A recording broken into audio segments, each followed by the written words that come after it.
Our film begins with an author sitting in his office, writing a story. The story is about a family called the Baudelaire, consisting of a mother, father, and 3 children. The oldest child is named Violet, who is 14 years old and is a great inventor. The first thing you notice about her is that she ties her hair up. You immediately know that she is about to execute a new idea. Violet had a talent for repurposing old and neglected things into something useful. Her inventions were better received than her brother Klaus's. Klaus is the middle child in the Baudelaire family. He loves contemplation and books, or to put it more clearly, he loves the things he learns from books. Their family owned a large library in their mansion, filled with thousands of diverse and peculiar books. Klaus was happiest spending the 10 hours each day he dedicated to the library. And if you can see, Violet and Klaus are different from children their age. Allow me to introduce you to Sunny. Sunny is the youngest among them and has hobbies that are completely different from her siblings. She loved biting things, and she had only 4 teeth. But they were strong and helped her practice her hobby of biting anything. Sunny started speaking when she was 1 year old. True, her language consisted of unclear screams, but her siblings understood her and knew how to communicate with her. The 3 siblings enjoyed peace and warmth in their lives until the day they went for a walk on the beach and Mr. Poe, their father's lawyer, approached them with a sorrowful expression. He delivered the news that turned their lives into a nightmare. He informed them that a fire had broken out in their house, and everyone present, including their parents, had died. No one knew the cause of the fire, but the entire mansion had turned to ashes. The Baudelaire children suddenly became orphans, and if you haven't lost someone dear to you before, you will never understand their feelings. Mr. Poe takes them with him and informs them that they will live with someone named Olaf.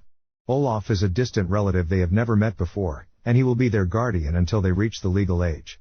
They arrive at the house, which looks beautiful from the outside but turns out to be the residence of Judge Strauss, and Olaf's house is in front of it. The house is old, spooky, and resembles Dracula's mansion. Sunny tells them in her language that it's better to sleep on the street. Mr. Poe is terrified as soon as he approaches the door. When they enter, they meet Olaf, who also resembles Dracula. Sunny becomes uneasy when she sees him. Olaf used to work as an actor, and his mannerisms were showy. He tried to appear kind in front of the lawyer, but it was evident that he was wicked, and his only goal was to obtain their inheritance. Mr. Poe hands over the children to Olaf and informs him that he is not yet their legal guardian, and the paperwork will be completed in a week. Mr. Poe leaves, and Olaf starts showing them around the house, which is full of cracks and on the verge of collapse. Klaus asks him about the last room, and Olaf warns them not to approach it because it's off limits. He takes them to their room and tells them to rest. The children are surprised because it's still daytime, and what's even stranger is that Olaf locks the door. The room is filled with dusty crates, and there is only one old mattress on the floor. Klaus doesn't want to rush to judge Olaf. He tells them that he didn't have enough time to prepare a proper room for them, but they will make do for now. He promises to bring them dinner later and leaves, locking the door behind him. Violet, Klaus, and Sunny look at each other, feeling uneasy about their situation. They know they need to be cautious around Olaf and figure out a way to escape his clutches. As the evening approaches, Olaf brings them a meager dinner consisting of stale bread and a small portion of soup. The children eat quietly, not daring to question or complain. After finishing their meal, they hear a loud crash coming from downstairs. They exchange worried glances, unsure of what is happening. Curiosity gets the better of them, and they decide to investigate. Quietly, they make their way down the creaking stairs and peek into the living room. There, they witness Olaf and his associates rummaging through their parents' belongings, clearly searching for something valuable. The children realize that Olaf's intentions are far from honorable. He is after their inheritance and will stop at nothing to get it. They know they must find a way to expose his true nature and escape his clutches. They retreat back to their room, their minds racing with thoughts of how to outsmart Olaf. Violet, being the resourceful and inventive one, suggests using their individual strengths to their advantage. Klaus, with his vast knowledge from reading countless books, can research and gather evidence against Olaf. Sunny, with her biting abilities, can help in unexpected ways. And Violet, with her knack for invention, can create gadgets and contraptions to aid their escape. The Baudelaire children vow to stick together, protect each other, and find a way to expose Olaf's true intentions. They know their journey will be filled with challenges, but they are determined to overcome them and seek justice for their parents. Little do they know, this is just the beginning of their unfortunate events. As the story unfolds, they will encounter various eccentric characters, face danger and deception, and unravel the secrets surrounding their family's tragic demise. And so, their journey begins, as the Baudelaire children navigate a treacherous path, always staying one step ahead of the cunning and malicious Count Olaf, in their quest for safety, truth, and a place they can truly call home. Monty was grateful, and Olaf was philosophizing in front of him, pretending to be Ibn Hayyan, and the children didn't know how to approach Monty to warn him. They tried to warn him in different ways, but he didn't understand. In the end, Olaf didn't give them a chance and kicked them out of their rooms. They expected him to kidnap them. When they tried to leave at night to warn Monty, Olaf blocked them at the door and prevented them. The next day, they discovered that Monty was killed, and their sadness was not only for their kind uncle but also because they had little hope of finding someone who loves them like he did. The doctor confirmed that Monty died from a viper's bite, and disguised Olaf confirmed to the police that he saw the viper killing Monty but couldn't save him.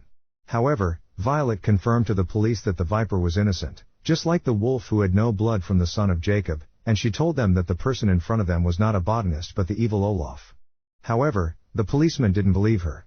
At that moment, Sonny approached the viper and started playing with it, and they realized that the viper was indeed friendly and didn't kill Monty. Then Olaf vanished and escaped before he could be captured. Mr. Poe couldn't believe that the one who was with them and killed Monty was Olaf, and he still thought that he was an Italian animal expert. The new guardian was someone named Josephine, and they had never heard of her before.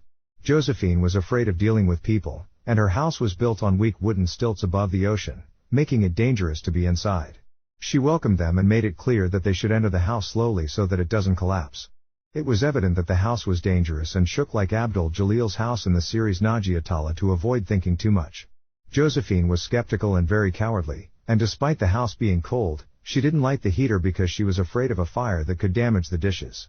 When Klaus went to the kitchen to get napkins, she warned him not to approach the refrigerator because she was afraid it might fall on him.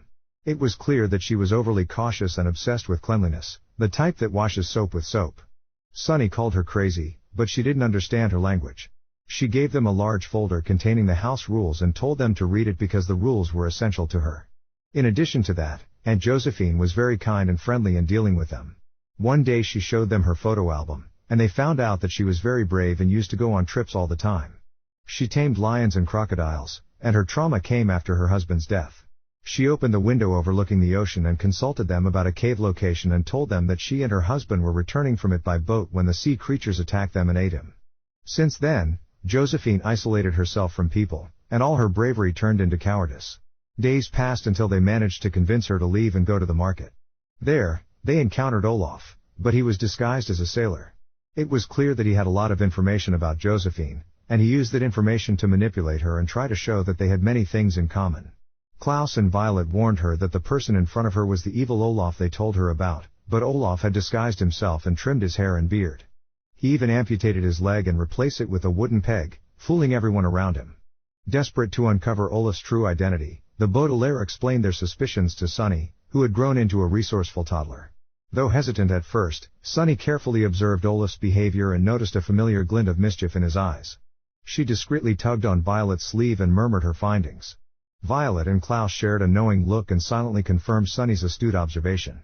Realizing that their baby sister had uncovered the truth, Violet and Klaus devised a plan to expose Olaf's disguise. They approached Olaf, feigning ignorance, and engaged him in a conversation about his apparent transformation. Olaf, always relishing the opportunity to boast, eagerly explained the extent of his makeover. As he gloated, Klaus discreetly reached into his pocket and retrieved a small magnifying glass. Pretending to be fascinated, he handed it to Olaf, suggesting he take a closer look at his new wooden leg. Olaf, too arrogant to suspect any ulterior motive, obliged and bent down to examine his prosthetic limb. Meanwhile, Violet swiftly retrieved a nearby pair of scissors, concealed beneath a stack of books. With a deft hand, she snipped the strand of hair that connected Olaf's wig to his scalp, causing the disguise to unravel. Olaf, realizing he had been caught, leapt back in fury. The Baudelaire stood united, their resolve unshaken. Olaf, now exposed, revealed his true malevolence, vowing revenge on the orphans for unmasking him. Yet, the siblings were undeterred, prepared to face the villainous Olaf and protect each other through the perils that lay ahead. The judge asks Violet if she agrees to the marriage, and she is hesitant, but Olaf pulls out the wireless microphone, so she agrees.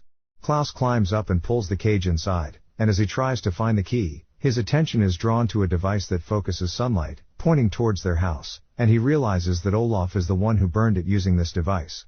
Suddenly, one of Olaf's followers appears and tries to stop Klaus, but he stumbles and falls. Violet was hesitant and scared while signing the marriage contract. But she proceeds. Then, Olaf receives a call from his henchman, and it is revealed that he didn't sign the contract and is trapped in Sonny's cage. At that moment, Violet ensures that her sister is safe and raises her voice. She tells the audience that Olaf is using the play and marrying her for her inheritance, and that she is forced and threatened that he will kill her sister. As usual, no one believes her. But Olaf surprises everyone and confirms her words. He tells them that now he has officially married Violet with a legal contract, and the judge is astonished, realizing that she has been deceived. Mr. Poe becomes angry and orders the police to arrest him, but Olaf has a legal contract, and the officer doesn't know what charges to arrest him on. Olaf tells them that they should have been more cautious, as he had warned them multiple times, but as they were just children, they didn't believe them. And now, he has a legal contract and the law on his side. In that moment, Klaus manages to use the heat concentration device and directs it towards the marriage contract, causing it to burn. When the audience sees the burned contract, they attack and pounce on Olaf, and he is arrested and brought to justice. Before being sentenced to life imprisonment, he is sentenced to suffer from the same dangers he caused to the children. From the collapsing house, to the sinking boat amidst the chaos, to the car on the train tracks, Olaf is sentenced and his story comes to an end, but as for the children, their journey is not yet clear. We see them with Mr. Poe on their way to the new Guardian, and he informs them that Olaf has escaped, but the police are searching for him and will catch him. But our brave heroes are not concerned about Olaf's escape or where they are heading because they have discovered that they are fortunate to have each other, and whatever comes next. Their unity is their strength, and they will face it together. And the movie concludes.